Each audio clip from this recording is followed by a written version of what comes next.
अस्सलाम वालेकुम बच्चों, welcome back to another video of our channel. तो आज जब तक मैं हेडिंग डाल रही हूँ आप लोग जल्दी से चाहें चैनल को सब्सक्राइब करें, वीडियो को लाइक करें और बेल आइकन को भी प्रेस कर दें। बच्चों, बेल आइकन को प्रेस करने से आपका क्या फ़ायदा होगा कि आपको आने वाली तमाम वीडियोस के नोटिफिकेशन मिल जाएंगे और इस तरह आपको कोई भी वीडियो मिस नहीं होगी और आपका एंट्री टेस्ट के लिए कोई भी टॉपिक ऐसा नहीं होगा जो कि रह जाए। तो बच्चों, जैसे कि हमने लास्ट वीडियो में पढ़ा था कि आज हम पढ़ने वाले थे केमिकल रिएक्शंस ऑफ इथीन। बच्चों, लास्ट वीडियो में मैं आप लोगों को इथीन की अकरेंस, फार्मूला, स्ट्रक्चर सब कुछ पढ़ा चुकी हूँ, यूजेस और फिजिकल प्रॉपर्टीज भी पढ़ा चुकी हूँ। तो अब जो हम डिस्कस करने जा रहे हैं ना, वो है इसके केमिकल रिएक्शन। अब बच्चों, अल्कीन्स आर, जैसे कि हमें पता है कि इथीन एक अल्कीन है, तो अल्कीन्स आर more reactive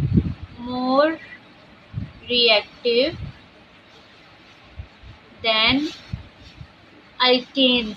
बच्चों, क्यों होते हैं अल्केन से ज़्यादा अल्कीन्स रिएक्टिव? ये एक बहुत इम्पॉर्टेंट MBCQ है फॉर MCQ फॉर MDCAT के अल्कीन हमेशा ज़्यादा रिएक्टिव होते हैं अल्केन से। ऐसा क्यों होता है बच्चों? बिकॉज दे कंटेन क्या होता है बच्चों इनके पास? मैं आप लोगों को स्ट्रक्चर में भी पढ़ा चुकी हूँ। They contain pi bond. Pi bond इनके पास होता है जो कि एक ना वीक बॉन्ड होता है as compared to sigma bond. तो इसीलिए ये ज़्यादा रिएक्टिव होते हैं। उसके अलावा दे आर अनसैचुरेटेड, इसलिए भी ये ज़्यादा रिएक्टिव होते हैं। दे आर अनसैचुरेटेड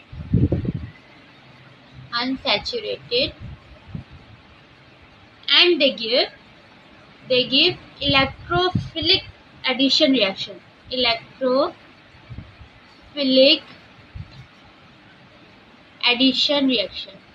बच्चों, किस टाइप की एडिशन होती है इनमें? इलेक्ट्रोफिलिक होती है।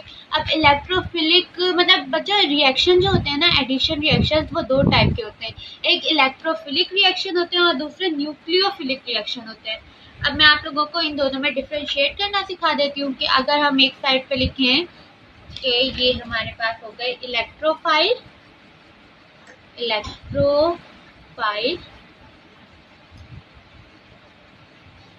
और दूसरी साइड है बच्चों हमारे पास न्यूक्लियोफाइल। अब जो बच्चों इलेक्ट्रोफाइल होते हैं ना, इनके ऊपर होती है हमारे पास E पॉजिटिव चार्ज होती है, ठीक है। और जो हमारे पास न्यूक्लियोफाइल होती है, इनके पास हमारे पास होती है नेगेटिव चार्ज। इलेक्ट्रो से आपको बच्चों वर्ड से ही पता चल। तो बच्चों, अब हम लोग इलेक्ट्रोफाइल और न्यूक्लियोफाइल में डिफरेंशिएट करें। इलेक्ट्रो में इसके है क्या? इलेक्ट्रो मीन्स बच्चों इलेक्ट्रॉन, ठीक है। और फाइल मीन्स बच्चों होता है जैसे हाइड्रोफिलिक होते हैं, तो फाइल मीन्स होता है लविंग। मतलब ये जो इलेक्ट्रोफाइल है ये इलेक्ट्रॉन लविंग है। बच्चों, इलेक्ट्रॉन के ऊपर आपको पता है कि नेगेटिव चार्ज होता है और इलेक्ट्रोफाइल पे पॉजिटिव होता है। अपोजिट अट्रैक्ट ईच अदर, तो जो अपोजिट चार्जेस होंगे वो एक दूसरे से मोहब्बत करेंगे, मतलब एक दूसरे को पसंद करेंगे और एक दूसरे के साथ रिएक्शन करेंगे। अब न्यूक्लियोफाइल, अब बच्चा आप लोगों को पता है न्यूक्लियस के अंदर न्यूक्लियो मीन्स होता है न्यूक्लियस। आपको पता है न्यूक्लियस में क्या होते हैं? हमारे पास होते हैं प्रोटॉन्स और न्यूट्रॉन्स होते हैं जिनके ऊपर पॉजिटिव चार्ज होती है, फाइल लविंग। अब जो न्यूक्लियोफाइल होता है ना बच्चों, वो एक नेगेटिव चार्ज होता है और जबकि न्यूक्लियस के पास हमारे पास पॉजिटिव चार्ज होती है प्रोटॉन और न्यूट्रॉन्स की वजह से। तो ये न्यूक्लियस को अपोजिट अट्रैक्ट, सेम यहाँ पे भी फॉर्मूला अप्लाई होगा और ये न्यूक्लियस जो है नेगेटिव चार्ज से ज्यादा अट्रैक्ट होगा। अब दे आर इलेक्ट्रॉन डेफिशिएंट। अब बच्चों इनके पास इलेक्ट्रॉन नहीं होगा, इनके पास इलेक्ट्रॉन की कमी होगी। अब हमारे पास जिस चीज की कमी होती है हम उसी को पसंद करते हैं, हमें वही चीज चाहिए होती है। तो सेम ऐसे ही हमारे केमिकल्स के साथ है। एंड मोस्टली कंटेन के वो खुद उनके पास जब इलेक्ट्रॉन्स की कमी होती है तो जब भी उनको इलेक्ट्रॉन नजर आते हैं तो वो जल्दी से उनके साथ रिएक्ट कर लेते हैं। तो ये कंटेन करते हैं बच्चों कौन सा चार्ज? पॉजिटिव चार्ज होता है इन पर, सही है। अब बच्चों इनके एग्जाम्पल्स क्या है? एग्जाम्पल्स एंट्री टाइप के हवाले से आ सकते हैं, आप लोगों को BCQ दे सकते हैं। मैं आप लोगों को बता देती हूँ किस टाइप का BCQ हो सकता है। Positive, bromine, iodine, CH3 methyl उसके अलावा NO2 प्लस सल्फेट। ये जो बच्चे होता है ये सल्फ्यूरिक एसिड का आयन होता है। ये जो होता है ये नाइट्रिक एसिड का आयन होता है। BF3 हमें पता है कि ये एक वीक बेस है। AlCl3 हमें पता है ये अल्काइल है, अल्कली है। और SO3 ये हमारे पास आ गए सारे के सारे इलेक्ट्रोफाइल। जो ये लोग जो होते हैं ना बच्चों, ये लोग होते हैं मोस्टली लुईस एसिड्स।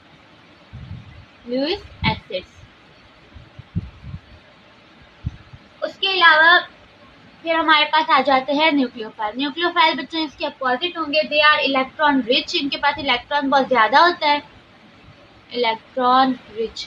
तो इस वजह से इनको और इलेक्ट्रॉन नहीं चाहिए होते, इन्हें इलेक्ट्रॉन नहीं पसंद होते एंड मोस्टली कंटेन।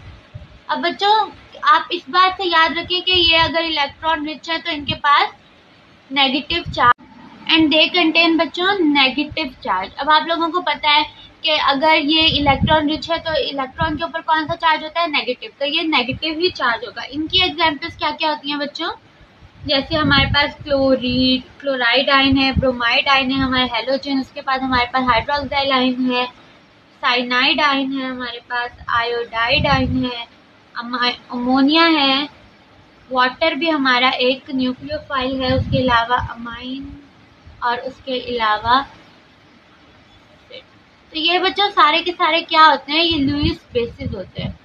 जो भी लुईस बेस होगा ना हमारे पास वो सब के सब क्या होंगे, न्यूक्लियोफाइल। अब बच्चों बात आती है कि एंट्री टेस्ट में आपसे क्या पूछ सकते हैं। एंट्री टेस्ट में ना आपको 4 ऑप्शंस दे सकते हैं और पूछ सकते हैं which one is a electrophile.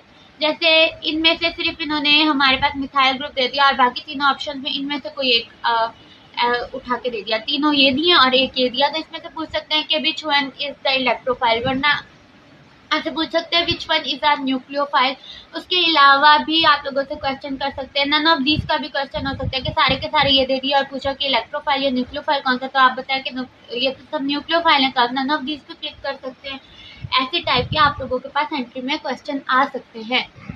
अब बच्चों आ जाते हैं हम इसके प्रॉपर रिएक्शंस पे कि किस किस टाइप के रिएक्शन देता है। बच्चों आप लोगों को मैं समझा चुकी हूँ कि ये एक इलेक्ट्रोफिलिक रिएक्शन देता है, एडिशन रिएक्शन देता है। तो सबसे पहले हम लोग क्या करवाते हैं, एडिशन ऑफ हाइड्रोजन।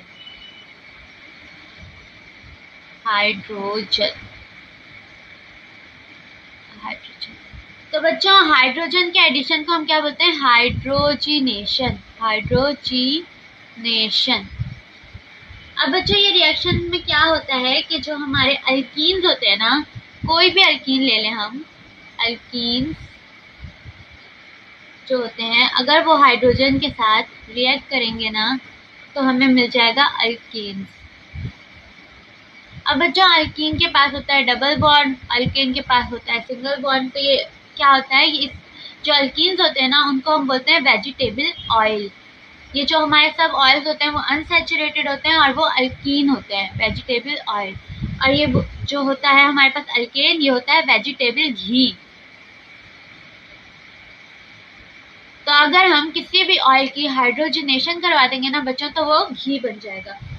तो इसका रिएक्शन हम अल्कीन के लिए देख लेते हैं। अल्कीन में से हम क्या लेते हैं, इथीन। इथीन के लिए देख लेते हैं कि अगर हम CH2 को CH2 के साथ वाटर के साथ ऐड करवाएंगे किस पे बच्चों, निकल के प्रेजेंट में 200 डिग्री सेल्सियस पे, तो हमें क्या मिल जाएगा, अल्केन। बच्चों इसके अलावा निकल के अलावा इस रिएक्शन में कौन कौन से कैटलिस्ट हमारे पास यूज हो सकते हैं वो हम देख लेते हैं। कैटलिस्ट जो हमारे पास यूज होंगे, हम इसमें यूज कर सकते हैं निकल, प्लेटिनियम, पैलेडियम।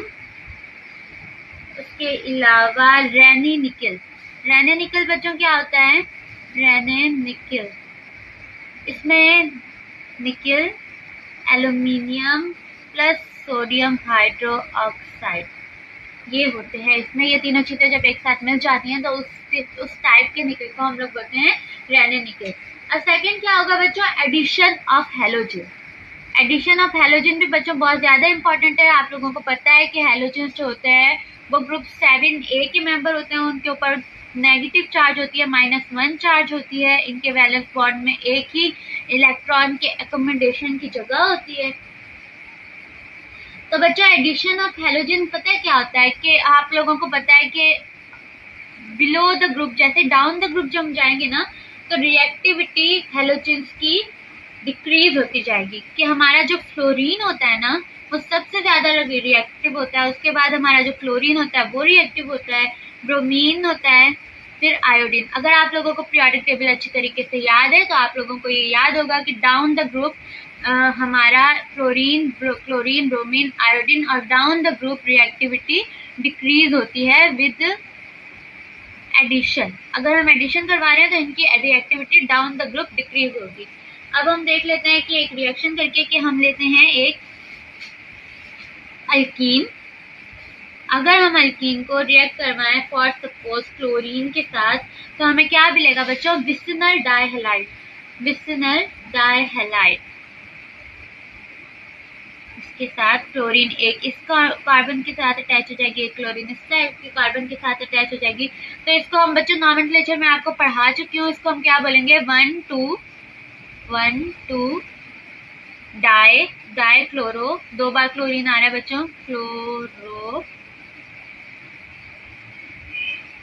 इथेन। बच्चों एक सिंगल बॉन्ड है, इसमें कोई डबल बॉन्ड नहीं है, एक ही बॉन्ड है, तो इस वजह से इसको हम बोलेंगे इथेन। तो बच्चों नेक्स्ट चीज हमने जो एडिशन रिएक्शंस और केमिकल रिएक्शंस ऑफ अल्कीन्स में पढ़नी है ना वो है हमारे पास मार्कोनी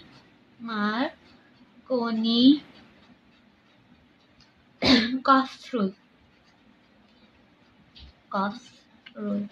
अब बच्चों ये रूल है किस बारे में और ये रूल कहता क्या है वो हम देख लेते हैं।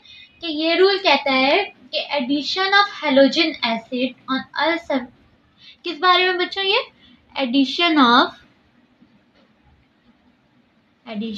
ऑफ हेलोजन एसिड्स HX से रिप्रेजेंट करते हैं हम हेलोजन एसिड्स को। या आप लोग मेरी होमोलॉगस सीरीज वाली जो वीडियो है उसमें जाके देख सकते हैं कि हेलोजन एसिड्स कैसे बनते हैं बच्चों। On unsymmetrical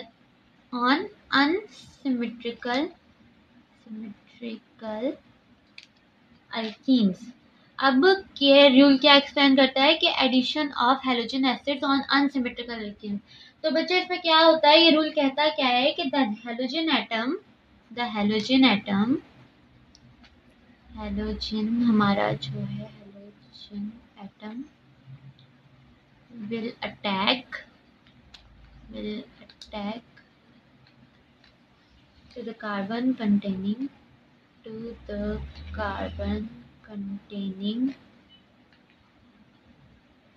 less number of hydrogen।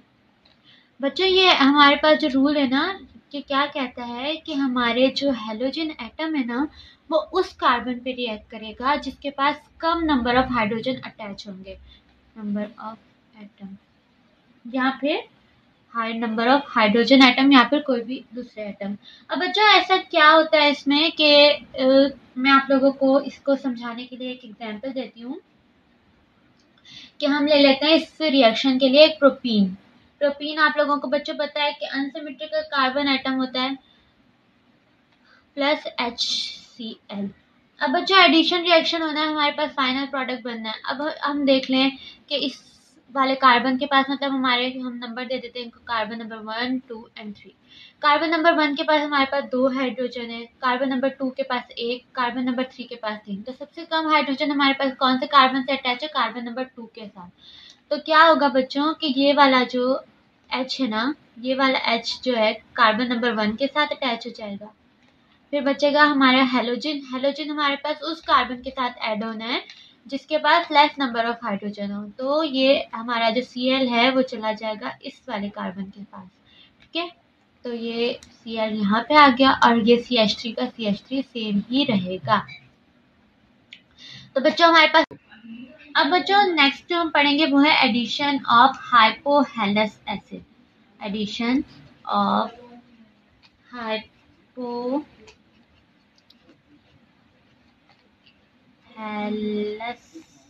Acids. अब बच्चों इसमें क्या होगा कि हमारा जो रिएक्शन होगा ना उसमें एक साइड पे एक कार्बन पे हमारे पास OH ग्रुप ऐड हो जाएगा, एक साइड पे हेलोजन ऐड हो जाएगा। ये मैं आप लोगों को करके सिखाती हूँ, बच्चों क्या होता है कि ये देखिए हमारे पास एक हमारा अल्कीन है, उसके साथ हमने क्या रिएक्ट करवाया है, हाइपोहेलस एसिड। अब बच्चों इसके ऊपर जो हमारे पास होगी ना पॉजिटिव चार्ज होगी, इसके ऊपर हमारे पास नेगेटिव चार्ज होगी, ठीक है। तो फिर हमारे पास फाइनल प्रोडक्ट क्या बनेगा, CH2 और एक हमारा जो OH है ना बच्चों ये अटैच हो जाएगा इसके साथ, और सेकंड जो हमारा क्लोरीन है वो ब्रेक होकर अटैच हो जाएगा यहाँ। अब बच्चों इनका रूल क्या है कि जो HOCl है ना वो मोर रिएक्टिव है देन HOBr, और जो सबसे कम रिएक्टिव है वो होता है HOI। अब बच्चों आप लोगों के ध्यान में आ रहा होगा कि फ्लोरीन भी एक हैलोजन है, लेकिन ये क्यों नहीं हमारे पास लिखी है आपने, तो वो इसलिए कि बच्चों फ्लोरीन के साथ ना रिएक्शन नहीं करता कौन, OH। फ्लोरीन के साथ रिएक्शन नहीं करता OH क्योंकि ऑक्सीजन और फ्लोरीन की इलेक्ट्रोनेगेटिविटी तकरीबन सेम है। बच्चों फ्लोरीन आपका पता है कि सबसे ज्यादा हाईएस्ट इलेक्ट्रोनेगेटिव एटम है जिसकी 4.0 होती है, और जो हमारा ऑक्सीजन है उसकी भी ऐसे ही 3.3 समथिंग होती है। इनकी इलेक्ट्रोनेगेटिविटी तकरीबन सेम होती हैं, इस वजह से ये दोनों एक दूसरे के साथ रिएक्शन नहीं करते, इसलिए कभी भी फ्लोरीन के साथ हाइपोहेलस एसिड नहीं बनता। फ्लोरीन के साथ बच्चों क्या नहीं बनता, हाइपोहेलस एसिड कभी भी नहीं बनता। अब बच्चों नेक्स्ट हम देखेंगे क्या, एडिशन ऑफ सल्फ्यूरिक एसिड। बच्चों सल्फ्यूरिक एसिड आप लोगों को पता है कि इसको हम लोग किंग्स ऑफ कंपाउंड्स भी कहते हैं, तो इसके साथ रिएक्शन बहुत ही ज्यादा इंपॉर्टेंट है। इसके साथ जो बच्चों रिएक्शन होगा ना अल्कीन का किसी भी, तो वो 2 स्टेप्स में होगा। पहले हमारे पास देखिए हम इथीन ले लिया हमने, उसके साथ अगर हम सल्फ्यूरिक एसिड को ऐड करवाएंगे ना बच्चों H2SO4, तो हमें क्या मिलेगा, CH3SO3H। अब बच्चों देखें सल्फ्यूरिक एसिड के पास है 2 हाइड्रोजन, एक हाइड्रोजन तो अटैच हो जाएगा इसके साथ, यहाँ पे CH2 था तो एक हाइड्रोजन यहाँ पे अटैच हो गया, डबल बॉन्ड ब्रेक हो गया। अब जो बाकी तो बच्चों एक स्टेप में तो ये हो गया कि एडिशन हो गया हमारे सल्फ्यूरिक एसिड का, एक हाइड्रोजन यहाँ अटैच हो गया, बाकी के जितने भी एटम्स थे वो दूसरे कार्बन के साथ अटैच हो गए। अब बच्चों क्या होगा कि सेम अगर इस कंपाउंड को, ये पूरा का पूरा कंपाउंड अगर हम रिएक्ट करवाएं वाटर के साथ, जो कि वाटर बच्चों ये ऐसा नहीं होता कि हम अलग से वाटर डालते हैं, ये जो हमारे एटमॉस्फेयर में वाटर होती है ना वही इसके साथ रिएक्ट करती है SO3H। अगर इसके साथ एटमॉस्फेरिक वाटर ऐड हो जाए तो फिर हमें क्या फाइनल प्रोडक्ट मिलेगा, इथाइल अल्कोहल। बच्चों इथाइल अल्कोहल आप लोगों को पता है कि हम लोग ड्रिंक करने के लिए जो अल्कोहल यूज करते हैं वो इथाइल अल्कोहल ही होती है। इसमें से आ गया OH और हमारा एक कंपाउंड सल्फ्यूरिक एसिड का रिलीज हो जाएगा। तो बच्चों इस मेथड को, एडिशन ऑफ अल्कीन को मेथड को हम इथाइल अल्कोहल के प्रिपरेशन के लिए भी यूज कर सकते हैं। कि अगर आपसे कोई कभी पूछे कि अगर अल्कीन से इथाइल अल्कोहल या कोई भी अल्कोहल बन सकती है, तो आप कहेंगे यस, हम अगर किसी भी अल्कीन को रिएक्ट करवाएं सल्फ्यूरिक एसिड के साथ तो हमें प्रोडक्ट के तौर पे अल्कोहल मिल सकती है। नेक्स्ट है बच्चों ऑक्सीडेशन ऑफ इथीन। अब हम करते हैं ऑक्सीडेशन। ऑक्सीडेशन का आप लोगों को पता है बच्चों कि ऑक्सीडेशन में क्या होता है, ऑक्सीडेशन ऑफ इथीन देख लेते हैं बच्चों। किसी भी अल्कीन की सेम होगी, सब अल्कीन की सेम होगी, यहाँ पे हम स्पेसिफिकली इथीन की बात कर रहे हैं, तो हम लेते हैं इथीन की ऑक्सीडेशन कैसे होती है।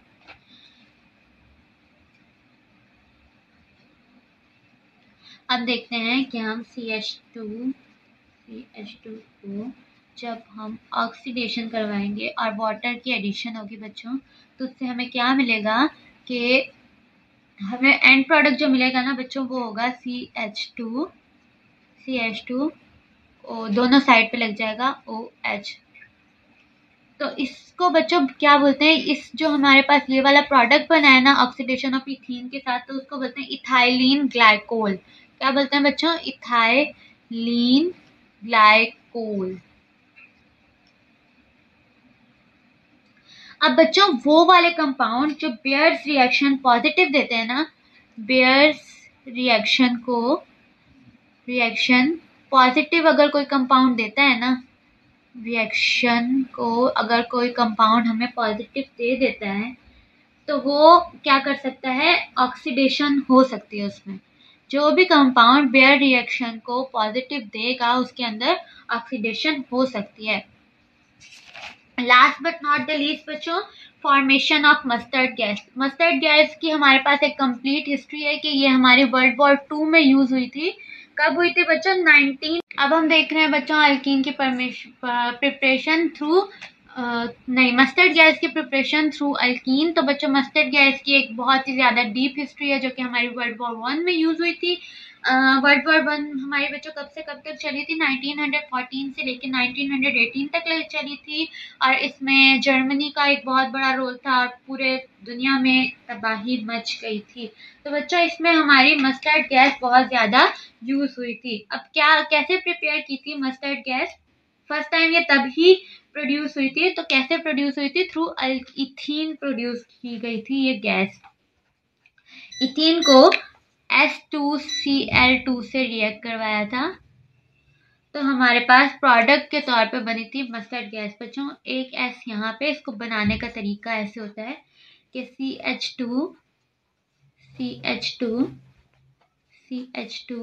दोनों CH2 Cl। बच्चों आपसे एंट्री टेस्ट में मस्टर्ड गैस का आपसे आयुपैक नेम भी पूछ सकते हैं। मस्टर्ड गैस का IUPAC name of mustard gas. ये बहुत ज़्यादा इंपॉर्टेंट है बच्चों, एंट्री में बार बार आ सकता है आपके लिए। बीटा डाइक्लोरो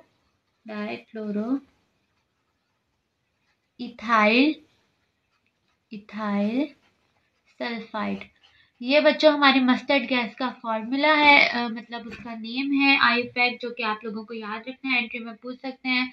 सिंपल सी चेंजिंग देके आपसे क्वेश्चन को घुमा सकते हैं, आपको परेशान कर सकते हैं। आज के लिए बच्चों इतना ही। आप लोग, आई होप कि आप लोगों को सारे के सारे रिएक्शन समझ आ गए होंगे इथीन के, सब अल्कीन्स के। तब तक के लिए अपना ख्याल रखें, अपनी स्टडीज पे फोकस करें। अल्लाह हाफिज।